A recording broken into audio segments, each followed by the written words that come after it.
চলো তোমাদের সাথে আজকে একটা ঝটপট ভিডিও শেয়ার করি। তো ভিডিও শুরু করার আগে বলতে চাই, আমার ভিডিওতে তোমরা যা যা দেখতে পাবে তার সবকিছু আমার পেজে পেয়ে যাবে।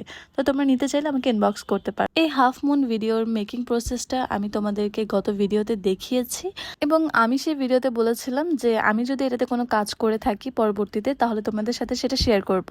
তো তোমরা এখানে ভিডিও দেখে বুঝতেই পারছো যে আমি এখানে ফয়েল পেপার ব্যবহার করব, কিন্তু আমি গোল্ডেন পেপার না, এবার আমি সিলভার পেপারটা ব্যবহার করে দেখাবো। আর হ্যাঁ, আরেকটা কথা, প্রত্যেকটা ভিডিওতে আমি তোমাদেরকে ডিটেলসে সবকিছু বলে দেওয়ার পরেও অনেকে আমাকে প্রশ্ন করে থাকে যে আপু এই সিলভার পেপারটা ব্যবহার করার জন্য আমরা কি নর্মাল গ্লু ব্যবহার করতে পারবো কিনা। তোমরা যদি ভিডিওগুলো ভালো মতো করে দেখো তাহলে তোমাদের সকল ধরনের প্রশ্নের উত্তর আমার ভিডিওর মাধ্যমে তোমরা পেয়ে যাবে। তারপরে তোমাদের সুবিধার জন্য আমি তোমাদেরকে ভিডিওতে বলে দিচ্ছি, এই গোল্ডেন লিফ বা সিলভার লিফগুলো বসানোর জন্য আলাদা করে এক ধরনের গ্লু থাকে, সেগুলো দিয়ে বসাতে হয়।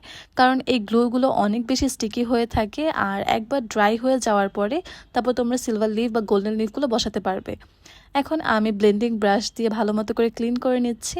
তো তোমরা দেখতেই পাচ্ছ যে এটা ফাইনাল লুক কতটা সুন্দর হয়েছে। আর তোমরা এটা রিক্রিয়েট করলে অবশ্যই আমাকে মেনশন করতে ভুলবে না। তো তোমাদের কাছে ফাইনাল লুকটা কেমন লেগেছে আমাকে কমেন্টে জানাতে পারো।